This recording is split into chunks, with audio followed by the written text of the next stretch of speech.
Assalamu alaikum PMS aspirants. I am Fakhr. Today is our second last lecture of PMS Mass Communication Paper 2. तो आए हम देखते हैं आज के हमारे सेकंड लास्ट लेक्चर में हमारा कौन सा टॉपिक है। PMS Mass Com lecture 11 paper 2. Topic is importance of research and advertisement and public relations. Topic is importance of research in advertising and public relations. Public relations और advertisement में research का क्या role है। अगर आप advertising का business कर रहे हैं, अगर आप पब्लिक रिलेशंस में काम कर रहे हैं, तो इन दोनों डिपार्टमेंट्स में रिसर्च का क्या रोल है। क्या रिसर्च करने से एडवर्टीजमेंट में इजाफा होता है?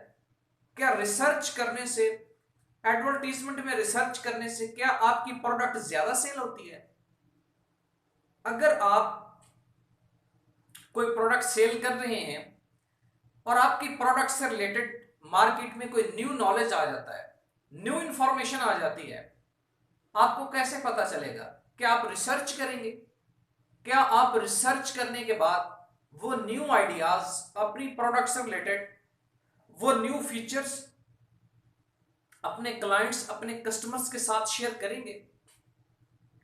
क्या अगर आप पब्लिक रिलेशंस का काम कर रहे हैं तो जो आपके डेली बेसिस पर करंट अफेयर्स हैं वो आप न्यूज में, प्रेस रिलीज में लोगों के साथ शेयर करेंगे? जी बिल्कुल करेंगे।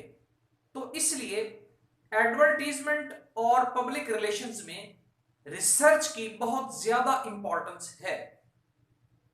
बेसिकली एक जुमला आपने सुना होगा, रिसर्च एंड डेवलपमेंट। ये दो लफ्ज आपने साथ साथ देखे हमेशा और साथ साथ सुने हैं, रिसर्च एंड डेवलपमेंट। रिसर्च के बगैर नो डेवलपमेंट। इसलिए कहा जाता है रिसर्च एंड डेवलपमेंट कि हमेशा डेवलपमेंट रिसर्च के साथ ही होती है। क्योंकि with the passage of time चीजें पुरानी होती जाती हैं, आइडियाज पुराने होते जाते हैं। जैसे जैसे ट्रेंड्स चेंज होते हैं, न्यू रिसर्च आती है, पिछली खत्म, न्यू कंपनियां आ गई, न्यू इन्वेंशंस आ गई। पहले टीवीज होते थे, फिर मोबाइल आ गया, फिर सोशल मीडिया आ गया। जितनी पुरानी टेक्नोलॉजी थी आज वो खत्म हो चुकी है। आज से 100 साल पहले साइकिल का इस्तेमाल बहुत ज्यादा था, आज मोटरसाइकिल का इस्तेमाल बहुत ज्यादा है, साइकिल ना होने के बराबर हो चुका है। तो जैसे जैसे रिसर्च करते जाएंगे, जैसे जैसे रिसर्च करते जाएंगे, न्यू आइडियाज जैसे जैसे आप लोग मुतारफ करवाते जाएंगे, तो उस तरह से आपकी डेवलपमेंट होगी। अगर आप अपनी प्रोडक्ट डिपार्टमेंट को, अगर आप अपनी कंपनी को, अगर आप अपने पब्लिक रिलेशन, इवन दुनिया की किसी ऑर्गेनाइजेशन में अगर रिसर्च एंड डेवलपमेंट का ऑप्शन अवेलेबल नहीं है, अगर रिसर्च एंड डेवलपमेंट का सेक्टर, रिसर्च एंड डेवलपमेंट का डिपार्टमेंट मौजूद नहीं है, तो वक्त के साथ साथ जैसे ही ट्रेंड्स होंगे वो कंपनी तरक्की नहीं कर सकेगी। उनकी प्रोडक्ट्स पुरानी हो जाएंगी, उनकी जगह आकर कोई न्यू प्रोडक्ट लेगी, और जो न्यू प्रोडक्ट लेगी वो ज्यादा रिसर्च और डेवलपमेंट वाली होगी। तो इसलिए जैसे वक्त के साथ साथ ट्रेंड्स चेंज होते रहते हैं, हमेशा आपको अपनी प्रोडक्ट्स को मेंटेन करने के लिए, आपको अपने रिलेशंस को मेंटेन करने के लिए अपने आप को अपडेट करना पड़ता है। तो अपडेट करने के लिए आपको क्या करना पड़ेगी? Research and development. अंडरस्टैंड कर रहे हैं बात को? Importance of research in advertising and public relations. आपने एडवर्टाइजमेंट और पब्लिक रिलेशंस का जो डिपार्टमेंट है, इनके लिए आपने रिसर्च की इंपॉर्टेंस बतानी है। Number 1, research in advertisement increases the knowledge in the market of customers psychology। अब एक प्रोडक्ट आपकी मार्केट में ऑलरेडी चल रही है, आप देख रहे हैं कि with the passage of time लोगों की प्रेफरेंस चेंज हो रही है। अगर आप मार्केट का सर्वे नहीं करवाएंगे, अगर आप मार्केट में जाकर रिसर्च नहीं करेंगे, आपको पता नहीं चलेगा, आपका कस्टमर लूज होता जाएगा। आपके क्लाइंट्स, आपके चाहने वाले, आपको सुनने वाले, आपके रीडर्स, आपके सामने जो भी बिजनेस आप कर रहे हैं, वो लोग लूज होते जाएंगे। क्योंकि लोग वक्त के साथ साथ अपडेट होते रहते हैं, लोग वक्त के साथ साथ मॉडर्न टेक्नोलॉजी चाहते हैं, लोग वक्त के साथ साथ न्यू चीजों की तरफ अट्रैक्ट होते हैं। इसलिए आपको मार्केट में अपने खुद को मेंटेन करने के लिए रिसर्च एंड डेवलपमेंट करना होगी। नंबर 2, नोइंग योर कस्टमर्स, अपने कस्टमर्स को जानिए, अपने कस्टमर्स का पता करें वो क्या चाहते हैं। वक्त के साथ साथ न्यू प्रोडक्ट्स देकर उनकी साइकोलॉजी चेंज हो चुकी है। अपने कस्टमर की नीड का आपको पता होना चाहिए। सेल का सबसे बेहतरीन फॉर्मूला यह है, अगर आप दुनिया जहान में अपनी कोई प्रोडक्ट सेल करना चाहते हैं तो आपको अपने कस्टमर की नीड पता होनी चाहिए। मेरा कस्टमर क्या चाहता है मुझसे। वो आपको कैसे पता चलेगा? जब आप मार्केट जाएंगे, सर्वे करेंगे, ऑनलाइन सर्वे करेंगे, रिसर्च करेंगे। तो जब तक आप रिसर्च नहीं करेंगे तब तक डेवलपमेंट भी नहीं होगी। अंडरस्टैंड? इसलिए अपने कस्टमर की नीड को आइडेंटिफाई करें, रिसर्च करें ताकि आप डेवलप हो सके। Number 3, research in advertisement engage you with your customers, clients. जब तक आप रिसर्च नहीं करते आप अपने कस्टमर्स को एंगेज नहीं कर सकते। जब तक आप रिसर्च करके लोगों को न्यू आइडियाज नहीं बता देते कि ये देखें जी मार्केट में एक न्यू चीज आई है, ये एक लेटेस्ट पेन आया है जो इस तरह से फोल्ड होके आप अपने वॉलेट में भी रख सकते हैं, ये एक वॉच आई है जो मोबाइल का काम करती है। जब तक आप ये न्यू इन्वेंशंस के साथ अपने कस्टमर को साथ इंगेज नहीं करेंगे तब तक आपकी प्रोडक्ट सेल नहीं होगी।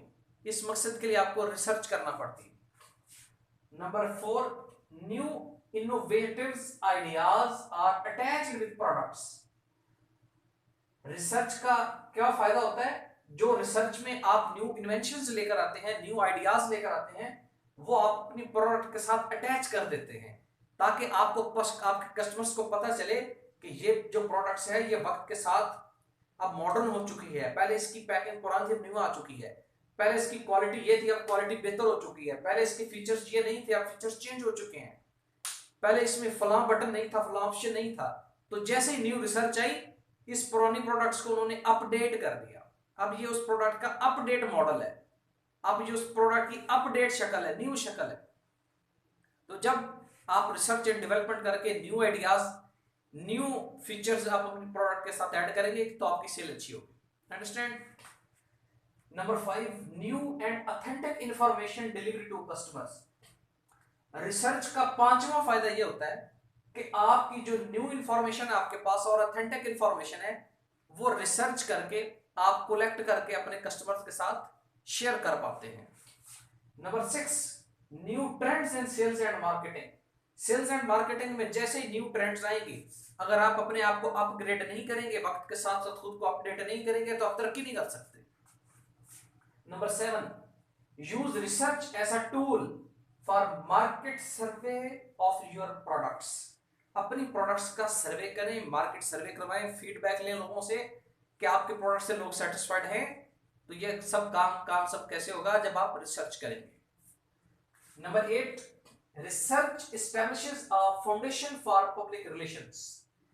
पब्लिक रिलेशंस क्रिएट करने के लिए, रिलेशनशिप्स को मजबूत करने के लिए जो आपकी रिसर्च है ये आपको एक फाउंडेशन प्रोवाइड करती है, आपको प्लेटफॉर्म प्रोवाइड करती है। Number 9, it provides authentic and latest news या information to the public. Research करके आप बताते हैं कि जी मार्केट में एक न्यू प्रोडक्ट आ गई है, मार्केट में एक न्यू चीज आ गई है, उसके ये बेनिफिट्स हैं, ये फीचर हैं। या फिर आप जब कोई लेटेस्ट करंट अफेयर आता है तो फॉरेन प्रेस रिलीज आ जाती है गवर्नमेंट की या फिर आर्मी की या फिर ISPR की एटसेट्रा, तो वो आप लोगों के साथ शेयर करते हैं। इसलिए रिसर्च जरूरी है। Number 10, new ideas can be shared with the public. Number 11, new research service can be conducted for public feedback. Public से फीडबैक लेने के लिए आप रिसर्च सर्वे कर सकते हैं। There is no development in any company और डिपार्टमेंट विदाउट रिसर्च। किसी भी कंपनी में वक्त के साथ साथ अगर रिसर्च एंड डेवलपमेंट नहीं हो रही तो वो कंपनी ग्रो नहीं कर सकेगी, वो कंपनी अपना बिजनेस एक्सपेंड नहीं कर सकेगी। Number 13, trends always change with the passage of time. हमेशा वक्त के साथ साथ चीजें चेंज हो जाती हैं, न्यू टेक्नोलॉजी आ जाती है, न्यू रिसर्च आ जाती है। तो आप जब तक अपने बिजनेस आइडियाज को, अपने प्रोडक्ट्स को रिसर्च करके अपडेट नहीं करेंगे आप कामयाब नहीं हो सकते। Number 14, in modern times use social media a very powerful tool to communicate with customers और पब्लिक। और लास्ट पॉइंट ये है कि आप इस मॉडर्न टाइम में सोशल मीडिया को यूज करें, सोशल मीडिया पर रिसर्च करें, सोशल मीडिया पर सर्विस करें, अपने प्रोडक्ट्स एडवर्टीजमेंट करें। आपको सोशल मीडिया पर क्विक नॉलेज मिलेगा, आपको सोशल मीडिया पर क्विक फीडबैक मिलेगा आपके प्रोडक्ट्स का, आपके कस्टमर्स का। तो इसलिए aspirants students, research and development किसी भी प्रोजेक्ट के लिए बहुत जरूरी है। दुनिया जहान की कोई कंपनी, दुनिया जहान का कोई नॉलेज, दुनिया जहान की कोई फील्ड अगर वक्त के साथ साथ रिसर्च नहीं करेगी तो वो उसकी डेवलपमेंट नहीं होगी, उसकी ग्रोथ नहीं होगी। क्योंकि जो उसके बाकी कंपीटिटर्स हैं, उसके मुकाबले में जो अदर कंपनीज हैं, वो तो रिसर्च करके न्यू प्रोडक्ट्स ले आएंगे और आपकी प्रोडक्ट्स पुरानी हो जाएगी, लोग उसको पसंद नहीं करेंगे अगर आप उसको रिसर्च करके अपडेट नहीं करेंगे तो। इसलिए दुनिया जहान को कोई किसी बिजनेस के लिए, दुनिया जहान की किसी कंपनी के लिए, किसी फील्ड के लिए, टीचिंग के लिए, एजुकेशन के लिए, हेल्थ के लिए, साइंस के लिए रिसर्च जरूरी है with the passage of time, ताकि आप लोगों को न्यू ऑथेंटिक इंफॉर्मेशन मिल सके, न्यू टेक्नोलॉजी आप लोगों के साथ पहुंच सके और आप लोग अपनी लाइफ से सेटिस्फाइड हों। तो इसलिए रिसर्च की इंपॉर्टेंस बहुत ज्यादा है। बहरहाल हमने अपने सिलेबस के मुताबिक importance of research in advertising and public relations, हमने 14 पॉइंट्स आप लोगों के लिए कलेक्ट किए हैं, जो कि आप अपने एग्जामिनेशन में लिखकर बहुत अच्छे मार्क्स हासिल कर सकते हैं। मैं उम्मीद करता हूं कि आपको हमारा लेक्चर 100% क्लियर हो गया होगा, आपके 100% कॉन्सेप्ट क्लियर हो चुके होंगे। तो डियर एस्पिरेंट्स, ये आपका सेकंड लास्ट लेक्चर था। अब इसके बाद आपका जस्ट एक ही लेक्चर बचा है। उसके बाद आपका PMS social work, PMS mess communication का पेपर 2 भी खत्म हो जाएगा। उसके बाद इंशाल्लाह हम पास पेपर सॉल्व करेंगे और बुक्स अपनी मार्केट में लेकर आएंगे। क्योंकि यहाँ पर जो टाइम लिखने का कम होता है, टाइम भी कम होता है, यहाँ पर मैं आपको जस्ट वो बातें बताता हूँ जो 100% जरूरी है आपकी अंडरस्टैंडिंग के लिए। लेकिन ये डाटा सफिशिएंट थोड़ा डाटा है, आपको एग्जामिनेशन में ज्यादा लिखना है। पॉइंट्स तो काफी हैं, अब ये पॉइंट्स आप 14 पॉइंट्स लिखते हैं तो आप बहुत अच्छे मार्क्स हासिल कर सकते हैं। लेकिन इसके दरमियान में क्या लिखना है, हेडिंग्स में क्या लिखना है, वो सब कुछ आपको लिखा लिखाया मिल जाएगा हमारी बुक में। और जो फीचर्स हमारी बुक में होंगे अल्हम्दुलिल्लाह मार्केट में आपको किसी बुक में नहीं मिल सकेंगे। अपनी बुक्स के फीचर पर इंशाल्लाह हम एक सेपरेट लेक्चर बनाएंगे, जो सुनकर आप वाकई हैरान हो जाएंगे कि मार्केट में रियली इस तरह की कोई बुक अवेलेबल नहीं है। तो डियर एस्पिरेंट्स, मुझे अपनी दुआ में याद रखें। इंशाल्लाह हम अपने नेक्स्ट लेक्चर में हाजिर होंगे। तब तक के लिए अल्लाह हाफिज।